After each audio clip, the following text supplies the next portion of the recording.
Jack Morris stared at the holographic message floating above his desk, his jaw tightening with each word he read. The message was marked with the highest priority level, its edges pulsing red in the dimly lit office of the Terran Embassy on Sulphuria Prime. "Ambassador, you need to see this," Olivia Grant said from the doorway. Her normally composed face showed clear worry. "The Vexari have established a military outpost in the Epsilon sector." Jack nodded slowly. "I'm reading the report now. They've moved a battle group into the neutral zone. 16 ships, heavy weapons platforms, and they're building permanent structures on Epsilon 4. He stood and walked to the window overlooking the sprawling alien cityscape of Sulphuria's capital. The morning suns cast twin shadows across the crystalline towers, but the beauty of the alien world did little to ease his concern. "The Orion Treaty explicitly prohibits military presence in that sector," Olivia said, walking to the holographic display and expanding the surveillance images with a gesture. "We've had peace for almost a century because of that treaty." Jack rubbed his temples. As the senior human diplomat in this quadrant, problems like this landed squarely on his shoulders. "How long have they been there?" "Our sensors detected the first ships 3 days ago. The Council hasn't been officially notified yet." "Of course not," Jack muttered. "The Vexari hope to establish a foothold before anyone can object." Classic move. He turned back to his desk and pulled up additional files. "Get me everything we have on recent Vexari military movements. And contact Sam Baker from the Tauri delegation. We'll need allies on this." Olivia nodded and left the room. Jack spent the next hour reviewing treaty documents and precedents, occasionally dictating notes to his personal AI assistant. The Vexari Empire had been pushing boundaries for years, testing the resolve of other species, particularly humans. Earth had only joined the Galactic Council 80 years ago, a newcomer compared to ancient civilizations like the Vexari, who measured their history in millennia. A soft chime announced an incoming call. Jack accepted it, and the holographic image of Admiral Kate Martinez appeared before him. "Ambassador Morris," she greeted him formally. "I assume you've been briefed on the situation in Epsilon sector." "I have, Admiral. The Vexari are in clear violation of the treaty." Kate's expression remained neutral, but her voice carried an edge. "The Joint Chiefs are concerned this could escalate quickly. The 7th Fleet is on standby, but we're hoping for a diplomatic solution." "Military response would only play into their hands," Jack said. "The Vexari want us to overreact. They see humans as impulsive, emotional. They're testing us." "Then what do you suggest?" Jack thought for a moment. "I'll request an emergency meeting of the Council. We need to address this publicly, with witnesses from all 12 member species. The Vexari respect rules and protocols. They just think they can interpret them better than anyone else." "You have the full support of Earth Command," Kate said. "But Jack, be careful. The Vexari ambassador, Krelthax, has a reputation for twisting words and diplomatic traps." "I'm aware," Jack replied with a grim smile. "I've dealt with him before." After the call ended, Olivia returned with a data tablet. "The Council has agreed to an emergency session tomorrow. All representatives will attend." Jack nodded. "Good. And Sam Baker?" "He'll meet you 1 hour before the session. The Tauri are concerned as well." Jack looked back at the images of the Vexari ships in the neutral zone. In his 8 years as a diplomat, he had faced many challenges, but this felt different. The Vexari weren't just testing boundaries. They were deliberately provoking Earth. "Prepare my formal diplomatic attire," he told Olivia, "and let's review all records of previous Vexari treaty violations. If we're going to face them in the Council, we need to be thoroughly prepared." As night fell over Xalphoria Prime, Jack continued working, knowing that his next moves could determine whether the long galactic peace would endure or crumble into war. The Galactic Council chamber buzzed with tense voices as Jack made his way through the circular hall. Representatives from 12 species gathered in small groups, their conversations stopping briefly as the human diplomat passed. Jack nodded politely to the Tauri delegation, where Sam Baker stood waiting. Quite the situation you've walked into, Sam said, his blue-tinged skin catching the light from above. The Tauri were among humanity's first allies in space. The Vexari delegation arrived an hour ago. They seemed rather pleased with themselves. Jack glanced across the chamber, where Ambassador Krellthax towered over his aides. The Vexari diplomat stood nearly 8 feet tall, his 6 limbs draped in ornate metallic fabric that shifted color with each movement. 4 yellow eyes scanned the room continuously. "They want us to make a scene," Jack said quietly. "Let's not give them that satisfaction." Lucy Winters, the Lurayan diplomat known for her species' empathic abilities, approached them. Her silvery eyes studied Jack's face. "Your calm exterior hides significant anger, Ambassador Morris," she said. "Understandable, given the circumstances." Jack smiled slightly. "It's hard to hide anything from a Lurayan. Yes, I'm angry, but I won't let that dictate my actions." The council elder, Alan Boyd, one of the few humans to achieve such a high position in galactic politics, called the session to order.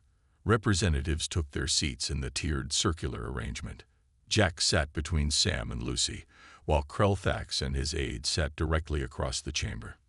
"This emergency session has been called regarding a reported violation of the Orion Treaty," Elder Boyd announced. "Ambassador Morris of Earth has raised concerns about Vexari activity in the Epsilon sector." Jack stood and approached the central platform. A holographic display activated, showing images of the Vexari outpost. "Honored representatives," Jack began, 3 days ago, Vexari forces entered the Epsilon sector and established a military outpost on Epsilon 4. As all present know, the Orion Treaty, signed by all member species including the Vexari Empire, designates this sector as a neutral zone. He gestured to the images. "These ships and structures clearly violate Section 7 of the treaty." Murmurs spread through the chamber. Jack continued, displaying more evidence collected by Earth sensors. When he finished, Krellthax rose to speak, his movements fluid despite his massive size. "The human representative demonstrates the typical emotional overreaction of his species," the Vexari said, his translator converting his clicks and whistles into standard galactic.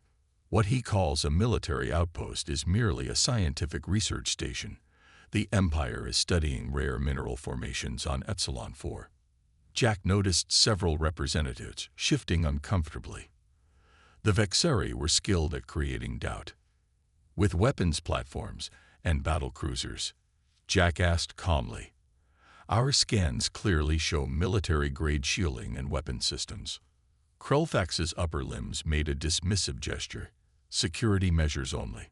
The Epsilon sector has seen increased pirate activity. We protect our scientists." For the next hour, the debate continued. Other representatives asked questions, some supporting Earth's position, others appearing swayed by the Vexari's explanations. Jack maintained his composure, presenting evidence methodically, while Krellthax became increasingly condescending. "The truth," Krellthax finally said, "is that lesser species like humans lack the understanding of galactic security needs. The Empire acts for the benefit of all, even those too primitive to appreciate our efforts." A hush fell over the chamber at the insult. Jack felt eyes turning toward him, waiting for an angry response. Instead, he smiled. "I thank Ambassador Krellthax for his candor," Jack said. "It clarifies the Empire's view of treaty obligations and their respect for this council." He turned to address the entire chamber. "I propose we adjourn this public session and convene a special committee to examine all evidence. Additionally," he paused, making direct eye contact with Krellthax, "I formally request an audience with the Vexari Emperor's court to discuss this matter directly." Gasps echoed through the chamber. No non-Vexari had requested such an audience in decades. Krellthax's 4 eyes widened slightly, the first sign of surprise he had shown. Elder Boyd looked alarmed. "Ambassador Morris, are you certain this is the course you wish to pursue?" "Absolutely certain," Jack replied, his voice steady despite the risk he was taking. Elder Boyd pulled Jack aside as the council chamber emptied. His wrinkled face showed deep concern. "Jack, no one has requested an audience with the Vexari Emperor's court in over 30 years, he said, his voice low. The last diplomat who tried was sent back with a formal rejection that nearly caused his government to lose standing in the council. Jack nodded. "I know the risks, Alan, but we need to change our approach. The Vexari are counting on us to follow the usual diplomatic paths, which is precisely why this is dangerous," Elder Boyd insisted. "No non-Vexari has ever successfully negotiated with the Imperial Court. Their customs are designed to confuse and intimidate outsiders." "Then I need to learn those customs," Jack said. Back at the Earth Embassy, Jack called a meeting with his team. Olivia brought reports from Earth Command, while Diana Miller, the embassy's cultural specialist, arrived with several data tablets. "Ambassador, Earth Command is concerned about your request," Olivia said. "They worry you're escalating too quickly." Jack looked out the window at the twin moons rising over the alien city. "The Vexari believe humans lack the will to enforce treaty provisions. If we follow standard procedures, they'll simply delay and deny until the outpost becomes a permanent fixture." He turned to Diana. "What do we know about the Vexari Imperial Court?" Diana activated a holographic display showing the interior of an enormous palace. "The court operates on strictly hierarchical principles. Emperor Krabzor has ruled for over 300 years.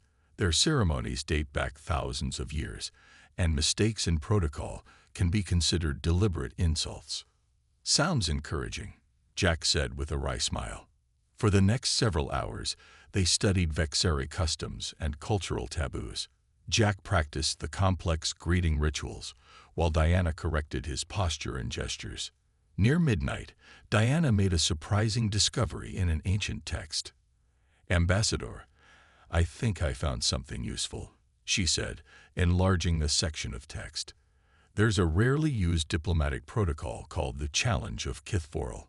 It's an ancient tradition where disputes between high-ranking individuals can be resolved through a formal challenge." Jack leaned forward, suddenly alert. "What kind of challenge?" "Not combat, if that's what you're worried about," Diana said. "It's more like a battle of wits and strategy. The text says once the challenge is accepted, it must be resolved according to ancient traditions.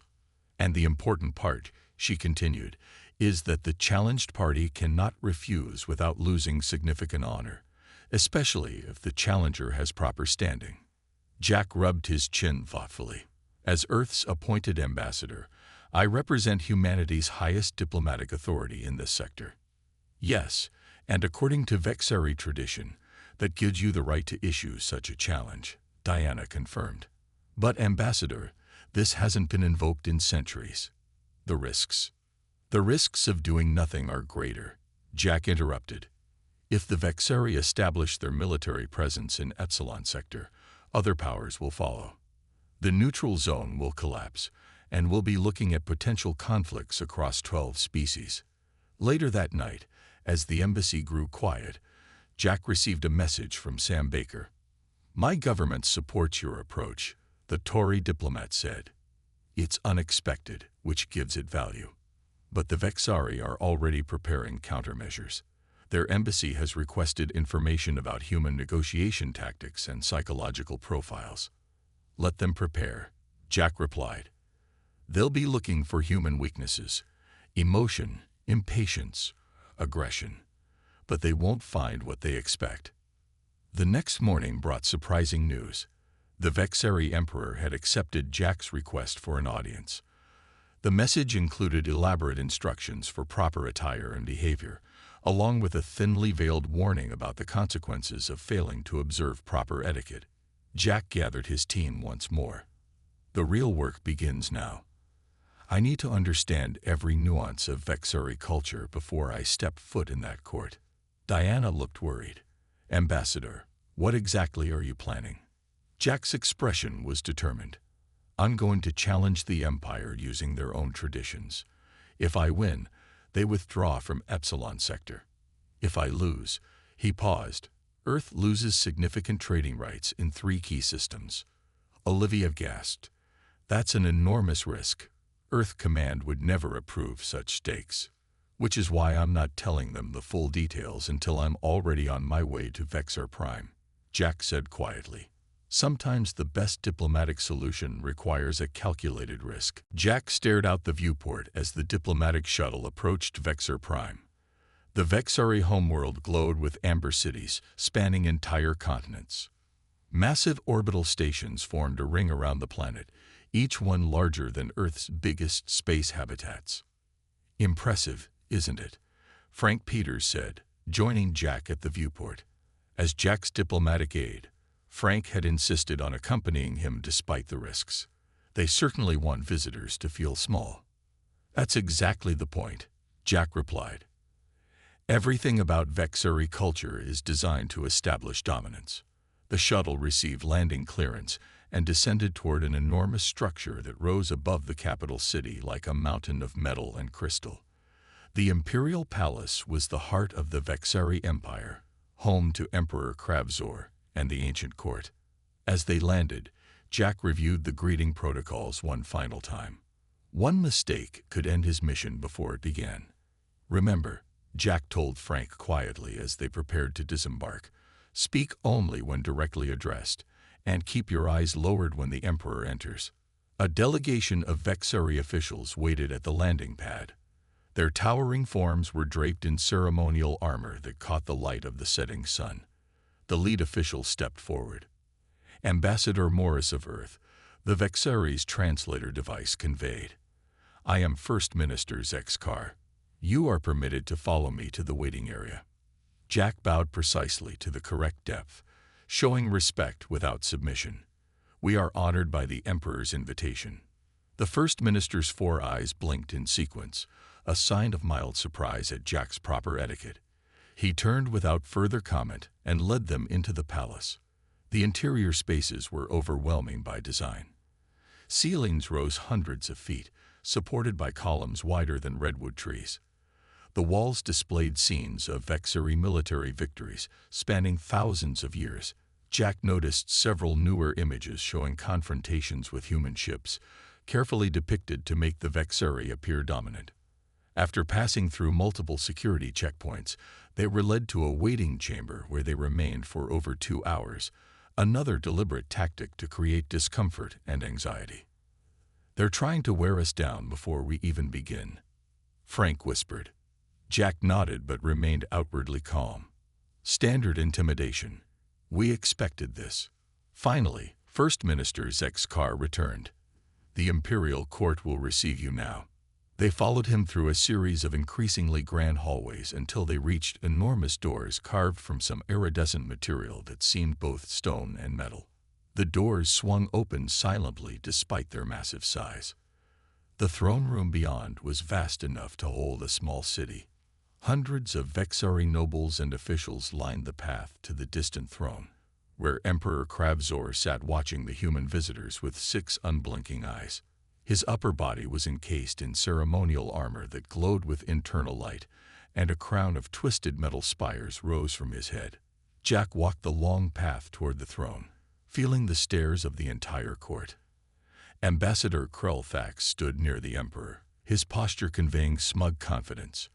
When Jack reached the designated spot before the throne, he performed the perfect ceremonial bow, holding it for precisely 7 seconds as tradition required. Emperor Kravzor, sovereign of the 17 systems, conqueror of the outer reaches, guardian of ancient ways, Jack recited the formal address flawlessly. I bring greetings from Earth and the human worlds. A murmur of surprise rippled through the court at his perfect delivery. The Emperor's middle eyes narrowed slightly. Ambassador of Earth, the Emperor's voice boomed through the hall. You have requested this audience against all custom and precedent. Speak your purpose quickly before our patience ends. Jack straightened, meeting the Emperor's gaze directly, a bold move that caused another ripple of reaction through the watching Vexari. Great Emperor, I come regarding the Vexari presence in the Epsilon sector, which violates the Orion Treaty, Jack stated clearly. Rather than pursue this matter through the Galactic Council, I invoke the challenge of Kithforal, as is my right as Earth's appointed ambassador." The throne room erupted in sounds of shock. The Emperor rose slowly from his throne, towering nearly 12 feet tall. Ambassador Krellfax stepped forward, his face contorted in what Jack recognized as anger. "The human cannot invoke sacred tradition. This is an outrage," Krellfax protested. But the Emperor raised a hand for silence, his 6 eyes focused intently on Jack. "You surprise us, human," the Emperor said. "Few remember the ancient challenges, and fewer still would dare invoke them." He tilted his massive head. "What terms do you propose?" Jack stood firm as the Emperor waited for his answer. The entire court had gone silent. "If I win, the Vexeri Empire will withdraw all military forces from the Epsilon sector and formally recommit to the Orion Treaty," Jack said. "If I lose, Earth will surrender its trading rights in the Cygnus, Ta, and Rigel systems for 20 standard years." The stakes were enormous. Those 3 systems represented nearly 30% of Earth's galactic trade. Jack could almost feel Frank's shock beside him, though his aide maintained a neutral expression. Emperor Krabzor's mouthparts clicked in what might have been amusement. "Bold terms, Ambassador. The challenge of Kithforal has not been invoked in 300 years. It will be conducted according to ancient custom, 5 days from now." The Emperor gestured to a noble standing nearby. "High General Dravkos will represent the Empire in this challenge." A heavily armored Vexari stepped forward, taller even than Krellfax, with battle scars visible on his exoskeleton. Dravkos fixed all 4 of his eyes on Jack with obvious disdain. "I accept the honor of defending Imperial interests against this challenge," the general said. Jack bowed again, following protocol. The audience was concluded, and First Minister Zexkar led them to quarters prepared within the palace, a rare allowance that highlighted the seriousness with which the Emperor took the challenge. Once alone in their rooms, Frank finally let his composure break. "Ambassador, those trading rights are worth billions. Earth Command will never approve this wager." Jack activated a small device that created a sound barrier around them. "That's why I didn't tell them the specific terms. By the time they receive my full report, the challenge will be underway." "But what exactly is this challenge?" Frank asked. "What game are we playing?" "That's what we need to find out, quickly." Jack opened a secure channel to the Earth Embassy on Salthoria Prime. Olivia's concerned face appeared in the holographic display. "Jack, what happened?" "The galactic news networks are buzzing with rumors. I invoked the challenge of Kithforal." "The Emperor accepted," Jack said. "I need everything we can find on the actual challenge format. We have 5 days to prepare." Olivia nodded. "Diana's already searching the archives." "I'll send what we have immediately." Jack turned to another matter. "I need you to contact Professor Gary Mitchell from Stanford. He's the leading Earth expert on game theory. Get him on the first transport to Vexer Prime." The next day, Diana's research arrived. The challenge of Kithforal involved a complex strategy game played on a 3-dimensional board with hundreds of pieces representing different diplomatic, military, and economic assets. "It's like chess, Go, and diplomatic negotiation combined," Jack explained to Frank as they studied the rules. "The game hasn't been played in centuries, and the rules are deliberately complex with room for interpretation." "Which favors the Vexeri," Frank noted. "Exactly." 3 days before the challenge, Professor Gary Mitchell arrived. The older man with wild gray hair and sharp eyes quickly grasped the situation. "Fascinating," he exclaimed, examining the game rules. "The math behind this is beautiful. It's designed to test not just strategic thinking, but cultural understanding and psychological insight." "Can it be won?" Jack asked directly. Gary adjusted his glasses. "Any game can be won, but this one has a twist. There are patterns here suggesting the game isn't just about capturing pieces or territory. It's about demonstrating understanding of Vexeri values. Together, They spent long hours analyzing possible strategies. Jack practiced on a holographic version of the game board, running through scenarios and testing assumptions. Meanwhile, technical specialist Heather Rodriguez, who had accompanied the professor, discovered something concerning. "Ambassador," she said, showing Jack her datapad, "I've detected multiple attempts to access our systems. Someone is trying to study your previous diplomatic strategies and Earth's approach to conflict resolution." "The Vexari are doing their homework," Jack mused. "They're looking for patterns in human negotiation tactics." "What should we do?" Frank asked. Jack smiled slightly. "Let's give them something to find, but not what they expect." He turned to Gary. "Professor, I think I see a way to approach this, but it will require us to throw out conventional human strategic thinking. The Vexari are expecting us to play by their rules or by human norms. We need to do neither." Gary's eyes lit up with understanding. "Oh, that's clever. Very clever indeed." The day of the challenge arrived. The Imperial Court gathered in the Grand Arena, a circular chamber with rising tiers that allowed hundreds of Vexari to observe the contest. In the center stood the game board, a complex, three-dimensional structure floating above the floor. Jack entered wearing the formal Earth diplomatic uniform, its deep blue a stark contrast to the metallic tones favored by the Vexari. Frank, Professor Mitchell, and Heather stood in a designated area for his support team, though they could not advise him once the game began. High General Dravkos arrived with an entourage of military advisors. He wore ceremonial battle armor that gleamed under the lights. Emperor Kravzor sat on a raised platform, his 6 eyes watching intently as the 2 opponents approached the game board. First Minister Zexkar stepped forward. "The challenge of Kith Forel will now commence. The rules have been provided to both participants. The challenge will continue until victory is achieved or one participant concedes." He looked at Jack. "As the invoker of the challenge, Ambassador Morris moves first." Jack stepped up to the board. The pieces, hundreds of them representing different units, resources, and diplomatic assets, glowed with different colors. His were blue, the general's orange. Jack placed his first piece, a diplomatic envoy, in a position that seemed to offer little strategic advantage. Murmurs spread through the watching Vexari. General Dravkos's mouthparts clicked in what might have been amusement as he made a strong opening move, placing a military unit in a commanding position. As the game progressed, Jack continued making moves that confused the onlookers. He sacrificed seemingly valuable positions, created apparent vulnerabilities, and placed pieces in configurations that contradicted traditional Vexari strategy. "The human does not understand the game," one noble commented loudly. General Dravkos played with growing confidence, following traditional Vexari tactics.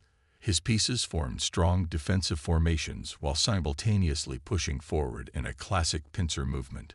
2 hours into the game, Jack still showed no signs of conventional strategy. The general had captured numerous pieces and controlled key positions on the board. Yet Jack remained calm, his expression neutral as he carefully placed each piece. "Do you realize your defeat is inevitable, Ambassador?" General Dravkos asked during a brief pause. "Your strategy, if one can call it that, lacks coherence." Jack smiled slightly. "The game isn't over, General." Another hour passed. Some of the Vexari nobles had begun to lose interest, seeing the outcome as certain.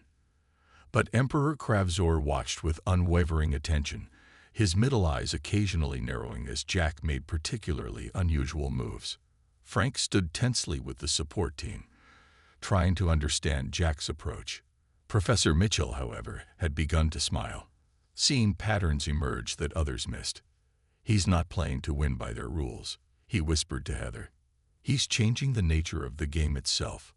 In the 4th hour, Jack began connecting his scattered pieces in unexpected ways. Patterns emerged across the board that the general had not anticipated. Subtle weaknesses in the Vexari formation became apparent. The general's confidence wavered as he recognized the trap that had been slowly forming around his forces. Several of his advisors began chittering urgently, pointing out dangers they had not seen earlier. "Impossible," the general muttered, his translator picking up the word. Jack's seemingly random moves had created a situation where any traditional Vexeri response would violate one of their sacred military principles. The general faced a choice between different types of defeat. The Emperor leaned forward on his throne, all 6 eyes focused intently on the board. The court had fallen silent, the nobles now riveted by the unexpected turn of events. "Your move, General," Jack said quietly. General Dravkos stared at the board, his 4 eyes blinking rapidly as he analyzed possible moves. Minutes passed in tense silence. "This configuration," the general finally said, "is not accounted for in our strategic doctrines." "Perhaps," Jack replied. "Your doctrines didn't consider all possibilities." The general reached for a piece, then hesitated, seeing the trap more clearly. Whatever move he made now would either concede valuable territory or violate the hierarchical principles that were sacred to Vexeri military tradition. Jack waited patiently. He had spent 5 days preparing for this moment, studying not just the game, but the cultural values embedded within it. General Dravkos stood frozen before the game board, his hand hovering over his pieces. The silence in the grand arena grew heavier with each passing moment. Jack waited calmly, his eyes steady on his opponent. Finally, the general lowered his hand without moving any pieces. "This situation," he announced, his translator conveying his reluctance, "presents a conflict with imperial doctrine. To continue would require actions that violate our sacred principles of hierarchy and honor." A wave of murmurs swept through the watching Vexeri. Emperor Kravzor rose from his throne, all 6 eyes fixed on the game board. He approached slowly, examining the complex pattern Jack had created. "Explain, Ambassador," the Emperor commanded. Jack stepped forward. "Your Majesty, the challenge of Kith Voral is not merely a test of tactical skill, but of understanding." The general now faces 3 possible moves. Each would require him to sacrifice a higher-ranked unit to save a lower one, violating the core hierarchy principle that has guided Vexeri military strategy for millennia. Jack gestured to different sections of the board. "I did not seek to defeat the general on Vexeri terms. Instead, I created a scenario where continuing the game would require the Empire to contradict its own most sacred values." Emperor Kravzor's eyes narrowed, then widened in what might have been respect. "You have studied our ways deeply, human."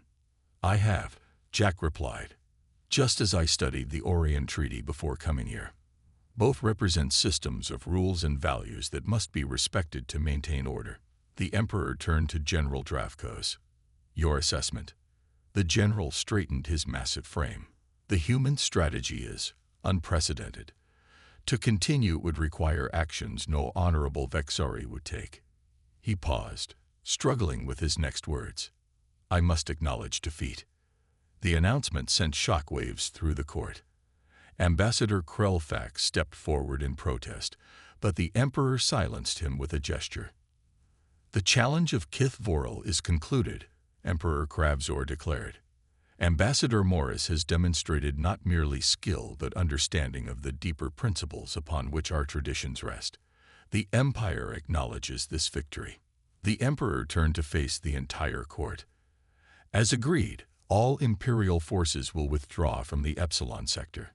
The Empire recommits to the terms of the Orion Treaty." Later, as Jack and his team prepared to leave Vexer Prime, First Minister Zexkar approached them privately. "You have accomplished something no non-Vexeri has done before, Ambassador," the First Minister said. "The Emperor wishes me to convey that he finds humans more interesting than previously believed." Jack nodded respectfully. "Please tell His Majesty that Earth looks forward to continued peaceful relations with the Empire." As their shuttle departed, Professor Mitchell shook his head in amazement. "That was brilliant, Jack. You didn't just beat them at their game. You showed them a new way to think about it." "That was the point," Jack replied, watching the Vexeri homeworld shrink behind them. "They respect strength, but they're fascinated by innovation. Now they'll be studying human approaches to problem-solving instead of looking for weaknesses to exploit. When they returned to Sulphuria Prime, the news of Jack's victory had already spread throughout the Galactic Council. Olivia met them at the landing pad, her face showing both relief and pride. Earth Command was furious when they learned about the trading rights you wagered, she told Jack. But they'd gone surprisingly quiet since hearing about the outcome. Sam Baker and Lucy Winters were waiting at the Earth Embassy. The Tauri diplomat clasped Jack's hand warmly. "You've done more than secure the Epsilon sector," Sam said. "You've changed how the Vexari see humans, and how other species see us too." Lucy nodded, her silver eyes studying Jack. "I sense the Vexari respect you deeply now. They value those who understand their ways yet bring new perspectives." In the following weeks, Vexari ships withdrew from the Epsilon sector as promised. The Galactic Council formalized additional protocols to strengthen the Orion Treaty, with both human and Vexari diplomats working together on the new language. Jack received a formal commendation from Earth Command and offers for higher diplomatic positions. But as he stood at the window of his office, watching the twin suns set over Sulphuria Prime, he knew the true victory was bigger than personal advancement. He had shown the galaxy that humans didn't just follow rules or break them. They found new ways to understand them. In a universe of ancient species with rigid traditions, that might be humanity's greatest strength.